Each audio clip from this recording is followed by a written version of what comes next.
बिस्मिल्लाहिर्रहमानिर्रहीम। आज का हमारा टॉपिक है डाइजेशन ऑफ कार्बोहाइड्रेट यानी मेटाबॉलिज्म ऑफ कार्बोहाइड्रेट। पीछे हमने पढ़ा था मेटाबॉलिज्म क्या होती है। कोई भी रिएक्शन बॉडी में जो दो चीज़ों को जोड़ के एक बड़ी चीज़ बन रही है या एक बड़ी चीज़ को जोड़ के छोटी चीज़ें बन रही हैं, उस रिएक्शन को हम बॉडी में मेटाबॉलिज्म कहते हैं। फिर हमने पढ़ी थी मेटाबॉलिज्म की दो टाइप्स, कैटाबॉलिज्म एंड एनाबॉलिज्म।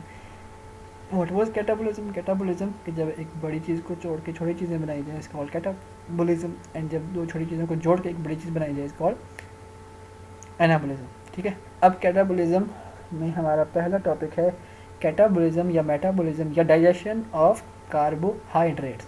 आपकी बॉडी में तीन ही बेसिक चीज़ें जिनसे आपकी बॉडी मिलकर बनी हुई है, ये चल रही है। कार्बोहाइड्रेट्स, ठीक है, फैट्स, ठीक है, उसके बाद प्रोटीन्स और न्यूक्लिक एसिड। सही है, न्यूक्लिक एसिड भी फिर इंटर्न प्रोटीन ही होता है, सही है ना। प्रोटीन होता है और कुछ और चीज़ें होती हैं इसमें। बेसिक तीन चार चीज़ों से आपकी बॉडी मिलके बनी हुई है और इन्हीं पे चल रही है, ठीक है ना। जैसे एक गाड़ी है, वो मोटी मोटी किन चीज़ों से मिलकर बनी होती है? लोहे से, कपड़े से, और उसमें क्या यूज़ होता है? रबड़, ठीक है, प्लास्टिक। गाड़ी की तीन चार चीज़ें हैं जिससे वो बनी हुई है, और वो यूज़ क्या कर रही है? पेट्रोल। वैसे ही आपकी बॉडी जिन सब चीज़ों से मिलकर बनी हुई है, आपकी बॉडी यूज़ भी उन्हीं को कर रही है एज अ एनर्जी फ्यूल, ठीक है। तो पहला टॉपिक जो है वो क्या है? कार्बोहाइड्रेट है, ठीक है। Carbohydrate, digestion of carbohydrate. The major source of carbohydrate is found in plants. Dietary carbohydrate principally consist of polysaccharides, disaccharides, and monosaccharides. तो डाइजेशन ऑफ कार्बोहाइड्रेट्स में major source of carbohydrate is found in plants, यानी जो major आप body को carbohydrate का जरिए आता है वो प्लांट से आता है, ठीक है। Dietary carbohydrate principally consist of polysaccharides, disaccharides and monosaccharides. अब जो डाइटरी कार्बोहाइड्रेट है, जो आप डेयरी प्रोडक्ट से आता है आपके पास, यानी गोश्त, दही, दूध, मक्खन, घी, उनमें जो आता है वो किस फॉर्म में आता है?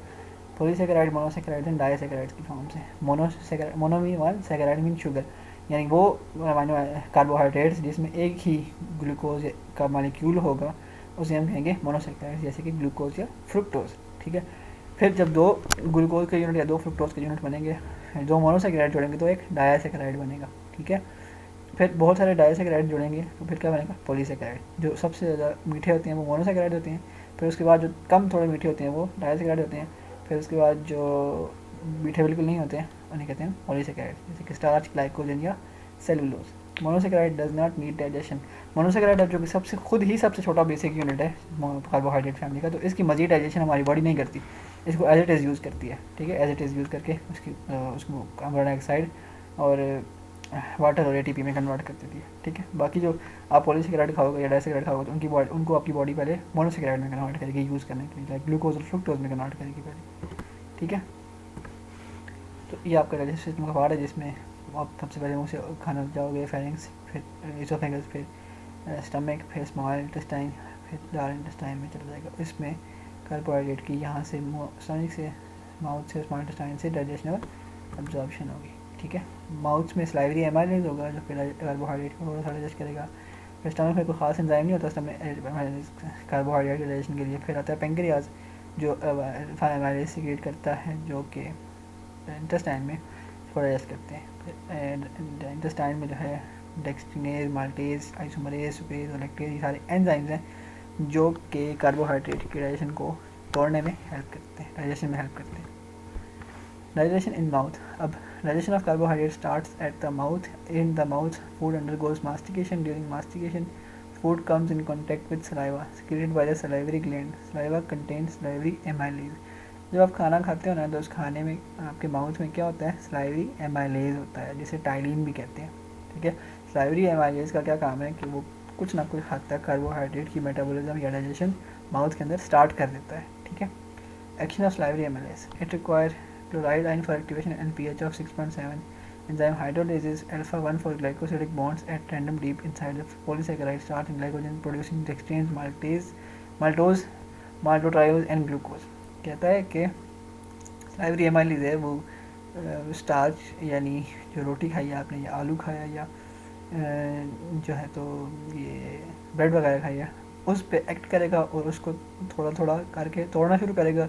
किस में तोड़ेगा? माल्टोज, माल्टोट्रायोज और ग्लूकोज, जो कि मोनोसेकेराइड्स हैं, ठीक है। स्टार्च या रोटी क्या थी? पॉलीसेकेराइड थी। अब पॉलीसेकेराइड को ये वाला एंजाइम तोड़ेगा इनटू मोनोसेकेराइड्स, ठीक है। ठीक है। फिर ये मोनोसेकेराइड्स इंटेस्टाइन से एब्जॉर्ब होके आपके पास जाएंगे सेल्स के पास, सेल्स फिर उनको तोड़ के कार्बन डाइऑक्साइड, वाटर और एटीपी बना देंगे। ठीक है, देखो ये एक कॉम्प्लेक्स बहुत सारे मोनोसेकेराइड यूनिट से मिलकर बना हुआ एक पॉलीसेकेराइड ग्लाइकोजन का मॉलिक्यूल है। ठीक है, एक तो ये ग्लूकोज है, ये ग्लूकोज, ग्लूकोज, ऐसे छोटे छोटे ग्लूकोज बहुत सारे चेन्स की फॉर्म में, ब्रांचेस की फॉर्म में, लाइन्स की फॉर्म में इसके आपस में जोड़ते हैं तो एक बड़ा सा पॉलीसेकेराइड बन जाता है। ठीक है, अब उस पॉलीसेकेराइड को जब आप तोड़ के छोटे छोटे यूनिट्स निकालोगे ना, इसे कहेंगे हम कि ये क्या हुआ है, कैटाबॉलिक मेटाबॉलिज्म हुई है, कैटाबॉलिज्म हुई है, कैटाबॉलिक रिएक्शन हुआ है इसमें। और इसमें एंजाइम जिसने इसके टूटने में हेल्प किया वो एंजाइम क्या नाम है, एमाइलेज। ठीक है, एमाइलेज।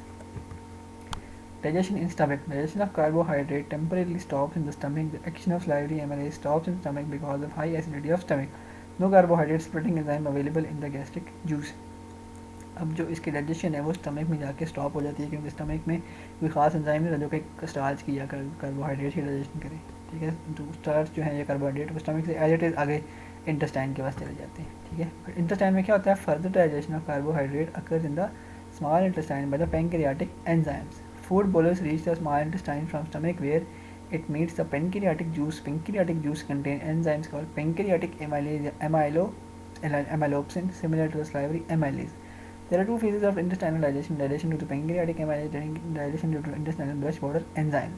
अब जब स्टार्च या रोटी आलू जो है इंटेस्टाइन के पास आएंगे तो इंटेस्टाइन में एक डक्ट आके ओपन होती है, उसे बोलते हैं पेंक्रियाटिक डक्ट, जो पेंक्रियास से पेंक्रियाटिक एमाइलेज एमाइलोप्सिन लेके इंटेस्टाइन तक, स्मॉल इंटेस्टाइन तक आ रही है। इस एमाइलोप्सिन या पेंक्रियाटिक एमाइलेज का क्या काम है कि ये क्या करेगी, आपके जो कार्बोहाइड्रेट डाइजेशन नहीं हुई माउथ में वो अभी इनकी डाइजेशन स्मॉल इंटेस्टाइन में होगी। ठीक है, ये जो बड़े पॉलीसेकेराइड के मॉलिक्यूल कन्वर्ट होंगे छोटे छोटे मोनोसेकेराइड में। ठीक है, दो तरह के एंजाइम है, पेंक्रियाटिक एमाइलेज और इंटेस्टाइनल ब्रश बॉर्डर एंजाइम्स। ये दोनों क्या करेंगे, इंटेस्टाइन के अंदर इस खाने को तोड़ेंगे। ठीक है, action of the pancreatic amylase, it hydrolyzes the dextrins to mixture of maltose, isomaltose, limit dextrin. तो पेंक्रियाटिक एमाइलेज भी क्या करेंगे, डेक्सट्रीन जो कि एक ओलिगोसेकेराइड है, फ्यू उसमें मोनोसेकेराइड्स हैं, उनको तोड़ेगा इनटू छोटे छोटे छोटे छोटे छोटे छोटे मोनोसेकेराइड्स में। ठीक हो गया।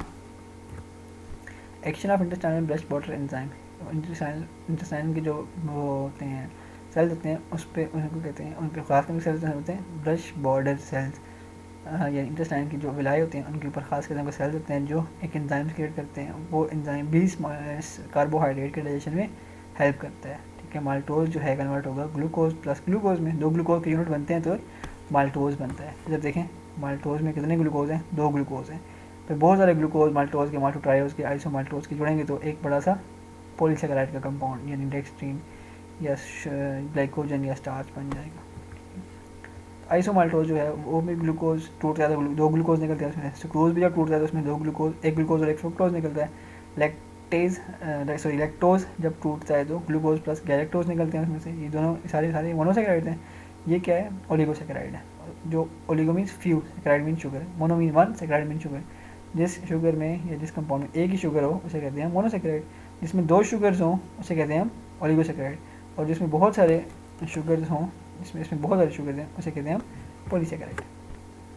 ठीक है, तो जो अपने डाइटरी कार्बोहाइड्रेट खाए हैं पहले वो कन्वर्ट, अगर मोनोसेकेराइड्स हैं तो डायरेक्ट एब्जॉर्ब हो जाएंगे, वो डाइसेकेराइड है तो पहले कन्वर्ट होंगे ओलिगोसेकेराइड में, ओलिगोसेकेराइड फिर कन्वर्ट होंगे मोनोसेकेराइड में।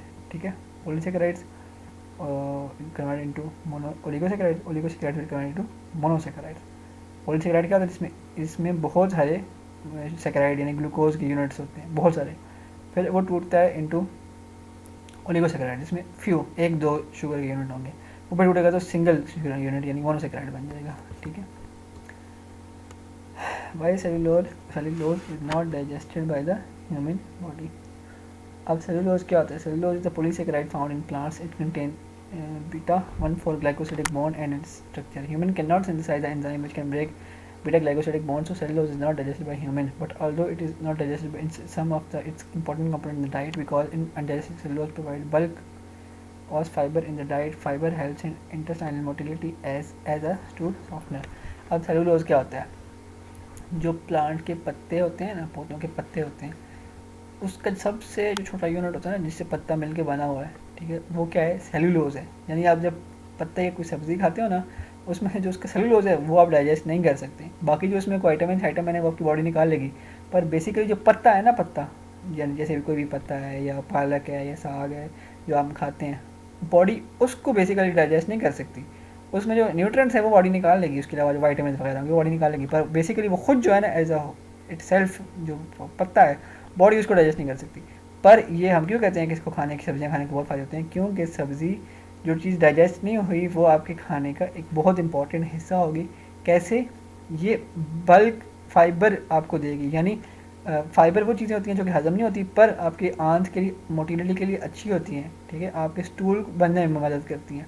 जब आपका स्टूल बनेगा ना, तो वो अगर इसमें फ़ाइबर की कमी हो तो फिर आपका स्टूल बहुत हार्ड होगा, आपको कॉन्स्टिपेशन यानी कब्ज़ हो जाएगी, ठीक है।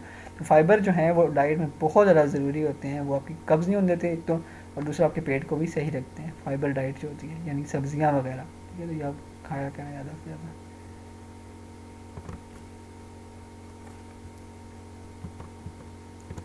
अब digestion, absorption of carbohydrates. End product of carbohydrate digestion are glucose, fructose, galactose. These are readily absorbed through the intestinal mucosal cell into the bloodstream.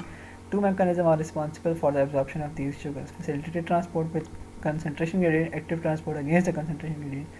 अब कहता है जब आपने कार्बोहाइड्रेट को हजम तो कर लिया, अब उनको आप खून में कैसे शामिल करोगे, ठीक है। जो एंड प्रोडक्ट होते हैं ना डाइजेशन ऑफ कार्बोहाइड्रेट के, वो क्या होते हैं? ग्लूकोज, फ्रुक्टोज या गैलेक्टोज। ये सिंगल शुगर होते हैं, सिंगल यूनिट शुगर होते हैं। अब आपका डाइजेस्टिव सिस्टम इनको पॉलीसेकेराइड्स को इसमें ग्लूकोज में कन्वर्ट तो कर लेता है, पर अब वो कह रहा है कि एब्जॉर्ब कैसे होंगे खून में? इंटेस्टाइन के साथ जो है ये, फॉर एग्जांपल ये आपके इंटेस्टाइन का अंदर वाला हिस्सा है और ये उसके लाइनिंग के सेल्स हैं, और यहाँ इस तरफ क्या है? ब्लड है, ऐसे समझ लो।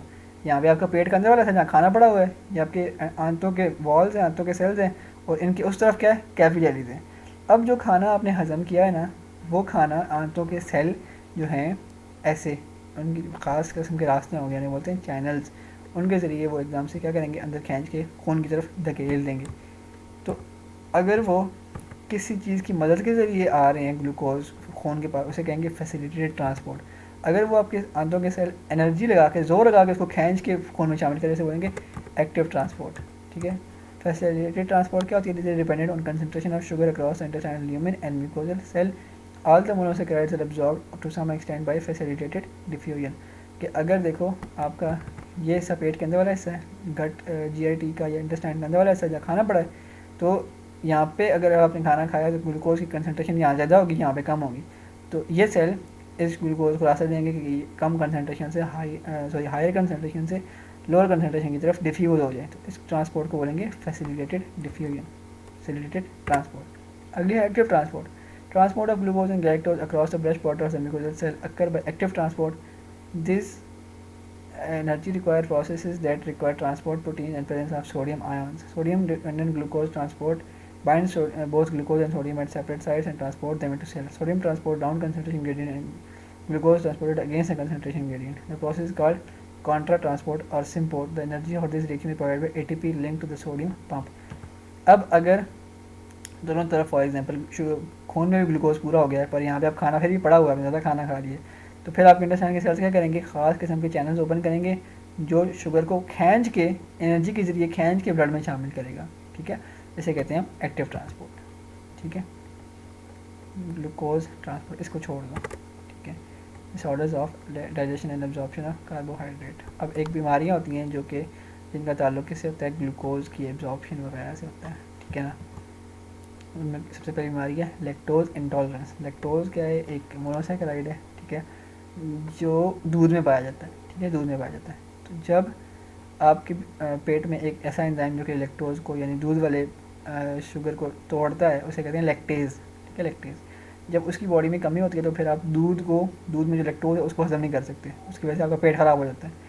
Due to this, lactose gets accumulated in the gut where it is substrate for bacterial fermentation in the large intestine with production of H2 and carbon dioxide gases, low molecular weight acids like acetic acid, propionic acid, and butyric acid, which are osmotically active. Abdominal cramps and flatulence results from the accumulation of gases and osmotically active products. Drawn water from intestinal cell into lumen, resulting in diarrhea and dehydration. कहते हैं कि जब आप के एक बंदे को बीमारी है जिसके पास वो एंजाइम नहीं है जिससे वो दूध को हजम कर सके, तो उसमें दूध हजम नहीं होगा, दूध उसके पेट में वैसे ही पड़ा रहेगा, तो उसके पेट में जब दूध पड़ा रहेगा तो उस पर बैक्टीरिया एक्ट करेंगे और वहाँ पे गैस बनाएंगे और उसका पेट ख़राब करेंगे। ठीक है, तो इस बीमारी में उस बंदे को दूध मना कर देते हैं फिर डॉक्टर।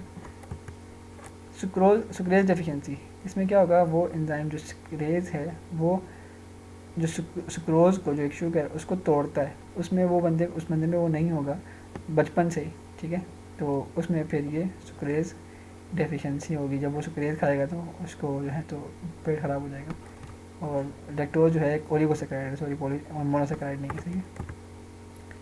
तो ये था कार्बोहाइड्रेट की डाइजेशन या मेटाबॉलिज्म। तो इसमें आपको कोई मसला हो तो आप मुझसे पूछ सकते हैं, बता सकते हैं। ठीक है।